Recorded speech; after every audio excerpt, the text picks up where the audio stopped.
is up, guys? This is Stephen Jeffrey of SJ Relics, and it is time. I made my 600 subscribers this 4th of July weekend with the hashtag God Bless America. I appreciate everybody who participated in this giveaway. I am glad. I've actually made it yesterday, and I'm stoked to reach another milestone. So without further ado, I'm going to have my lovely assistant come help me draw for this case 2025 Sodbuster Jr., brand new in the box. And hang around because there's more for whoever entered this giveaway. So here we go. Here's my lovely assistant, my daughter Olivia. And I figured she looked better than I did drawing last time. I had to put the bandana over my head and do the whole deal. But we've got my Dogtown hat. Hold on. I want to make sure every name is here. Every paper is accounted for. Again, we're still having to do this the old-fashioned way, but it's going to be good. She's going to close her eyes. She's going to stir it up real good, and then we're going to draw this name. All right, Olivia, you ready? Yeah. All right, this is the real deal, guys. So here we go. Without further ado, no more suspense. All right, close your eyes. Step in frame where they can see that your eyes are fully closed. Keep them peepers closed tight and stir those names. I just don't want them to fall out the top. Stir them good. 1, 2, 3, 4, 5. I think that's good. All right, ready? We're going to draw one name and one name alone. You've got it. And we're going to see what this is. And without further ado, who is that? I can't read backwards. Calhoun Knives. Calhoun Knives, you have won the Case 2025 Sodbuster. And you can go now. I love you. Thank you. Have fun grocery shopping. And on top of that, you have won a brand new in the box. Of course, we know these are only about $7 or whatever, but you've also won, there we go, assisted opening, Ozark Trail, brand new in the box, liner lock, orange pivot. You've also won 2 SJ Relic stickers, and also and this is a second, but it's only thing about it is I didn't like some of the dyeing on the front. But here's a SJ Relic slip that will fit this Sodbuster perfectly in your pocket. Brand new, never been used. Pop it out. Anyway, so you've won the brand new Case 2025 knife, Sodbuster Jr. We're going to throw this little hook thingy in there. Brand new SJ Relic slip made by me. 2 SJ Relic stickers. And a brand new in the box Ozark Trail. Sorry, it's stiff. Assisted opening knife. Anyway, I'm going to put my email address here on the screen. Email me. Let me know that it's you. And again, it's Calhoun Knives. You have won the Case 2025 Sodbuster. Thank you, guys. Thank you all for your support. Now it's onward to 700. I've already got my 700 subscriber giveaway bought and just ready to go. This one kind of came around so quick because I was out of town and on family vacation, and of course all this summer things going on. So I've got good things in store, and like each 100 subscribers, we're gonna do some sort of giveaway. But I thank you guys for participating. Stick around for the show. We're gonna talk about Barlow's today, and JC Mountain a Jar. He put out a tag here a few weeks ago, and I didn't get to participate in that because again I was out of town, and then I've been catching up on leather work, which I am swamped right now with leather work. I've got about 7 slips going. That said, I'm going to try to slow down a little bit on the leather work. I'm going to complete everything that everybody's ordered, which I'm glad and honored to do it. And it's something that I enjoy doing. But right now it's really hot in my shed, and also we're preparing for my son to go off to college. I'm trying to play catch up for work. And my wife and I are finally taking a honeymoon trip this weekend back to our old stomping grounds, Gatlinburg. Everybody knows what's in Gatlinburg, right? Actually, Sevierville. It's a place called Smoky Mountain Knife Works. Don't tell anybody. But I'm gonna try to go there and check out some new knives, and of course I don't want to take away from the honeymoon trip, but if we can get by there, that'd be fun. But anyway, thank you guys. Stick around. Let's check out these Barlows. Again, shout out to Barlow Brigade, because you can't mention Barlows without mentioning Big Jim and Barlow Brigade. But we're gonna check out 7 or so of my favorite Barlows. And I'm just going to tell a little bit about them, and you can see part of my collection that I haven't showed all together. Anyway, let's get into this. Well, guys, this is my Barlow collection. Every one of them. I was pulling a number out of the air just a minute ago. I said 7, and lo and behold, I had 7. But I'm jumping on a tag that, or actually a series rather, that JC Mountain Najara did about 9 days ago. I think this is the last part of the series. It was called Mountain Barlow Days, and at that time when he did it, I was thought, man, I'd love to do that. And then I saw Pete from Jersey Knife Guy. He did a response to that as well as several other guys. Anyway, got to thinking about it, got to pulling out my Barlows, and here they are. This is all 7 of them. Let's count them. 1, 2, 3, 4, 5, 6, 7. Make sure I wasn't talking out of my butt here. 7 Barlows. I'm going to start with this Imperial. In fact, I was just in this antique store this morning with my wife. I think I paid a whopping $12 for this one. I love the patina on this one. Of course, this is the crimped bolsters, or clamshell bolsters, and solid full main blade. This one is a 1956 through 88 tang stamp. Guys, and one thing I want to address, I do film my videos this way because for some reason I'm able to capture the tang stamps and all this way.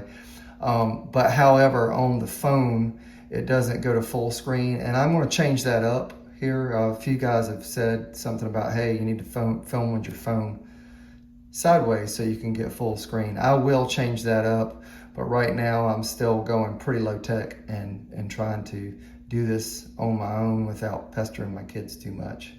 But anyway, yeah, this is a 1956 through 88 tang stamp. This one's in very good shape. The bolsters are tight, full blade, pin blade here. This pin blade, whoever had this loved a pin blade, because you can see where they sharpened it. They took all the belly out of it, nice and flat. They were bringing it down that stone. Oh, probably a spit and swirl kind of deal, but still very solid user. I carry this one a pretty good bit. Again, that's an Imperial. Here is and I just showed this another way. This is a saber, and this is a Chinese made saber, but I love those Native American. This is probably Alaskan, I believe.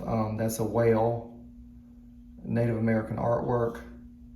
Again, another clamshell knife, saber. There's a hard pull, like shallow nail nick on this pin blade. That's the only drawback to this knife, is that shallow nail nick.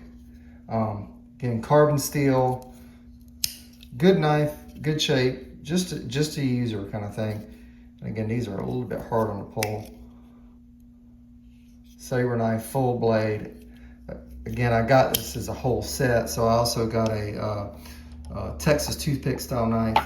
Somebody probably went on a vacation. I live in an area that has a lot of retirees, and I went to the Boys and Girls Club thrift store, and there was 3 knives, one with a bear, one with some other kind of Native American design. It was a Texas toothpick, and this one. And they probably got them on that trip, is what I can imagine. This third one is a Valor, and as y'all can see, this blade is whittled. Look at those bone handles though. bone handles. Yes, they are cracked. And I'm gonna tell you a little story about this knife. This was my first knife repair. I was watching The Knife Doctor, and I thought, man, I can do that. I think I can do that. And I talked to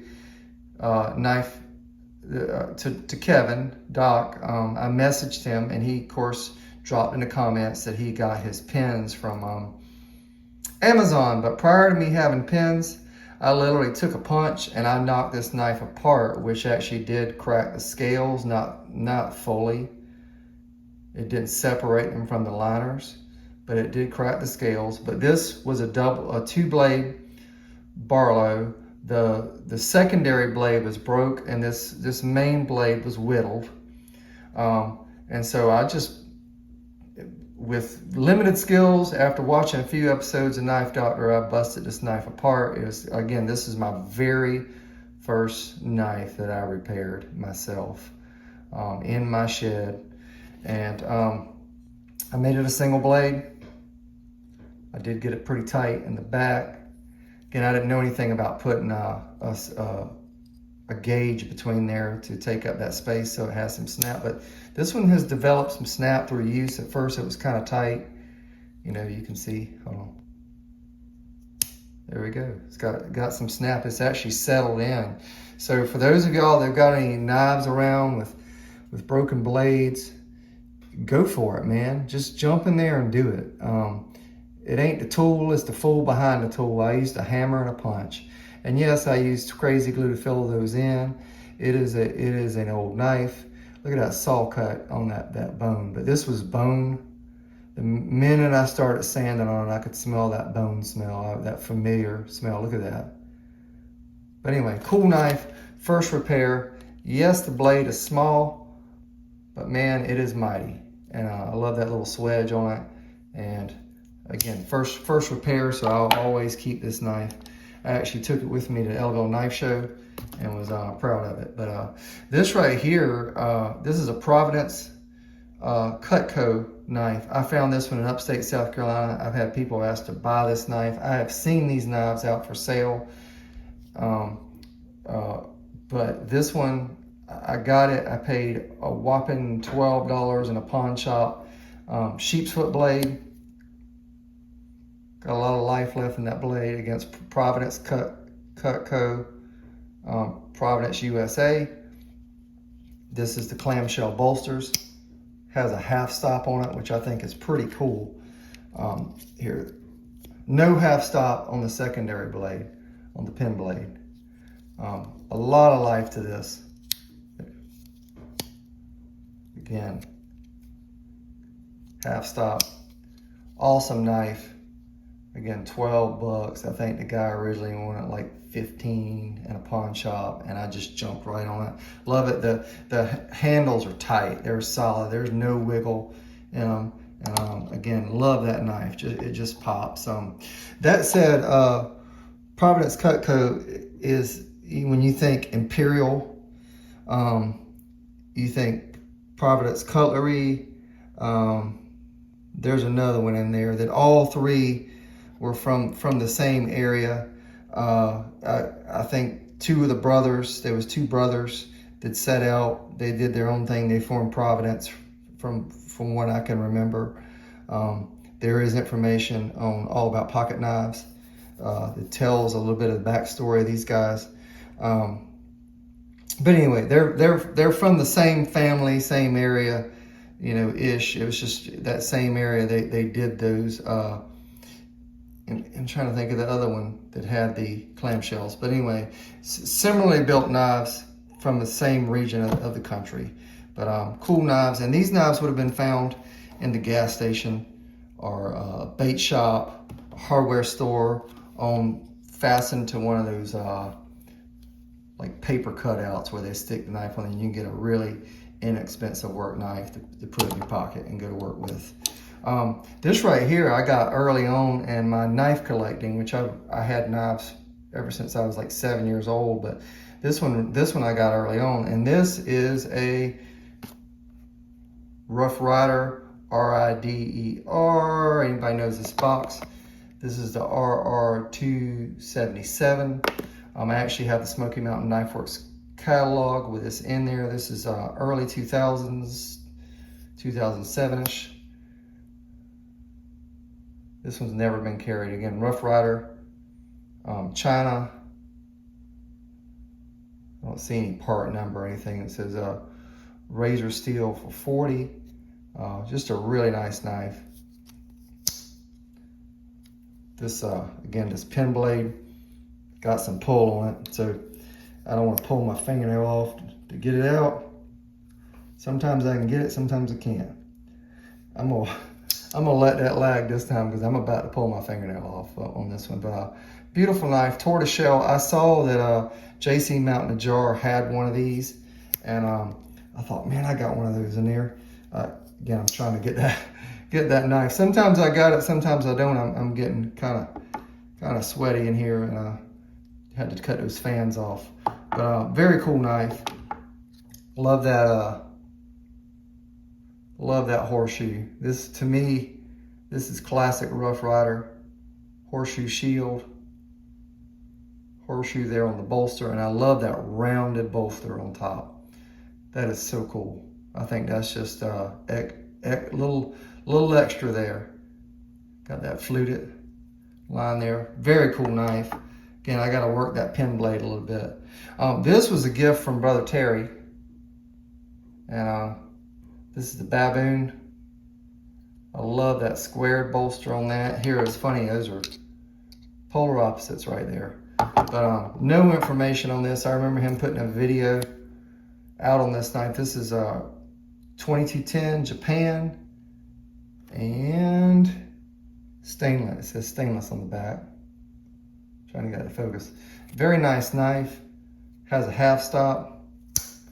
I really have enjoyed this one. It's sharp, nice pen blade. This one does get carried, and again, half stop on that pen blade. Very cool knife. No information on it. There's a Baboon there on the shield. That's part of what makes this cool, and those corners on that knife. Forgive me, I don't know the technical name for that, but that's awesome. I love it. It'll always forever be in my collection. And last but surely not least,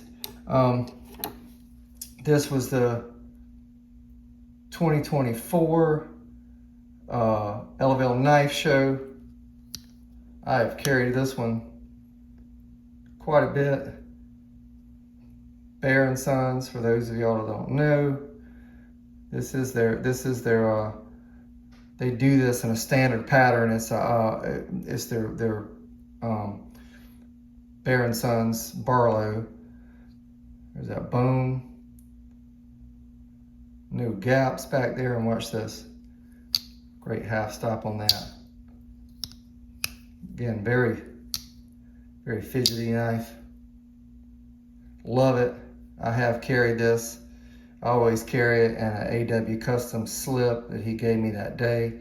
A very special day, very special time. That was the day that I finally realized that I was going to be starting a channel and going further down this road of knife collecting. And I enjoy it so much.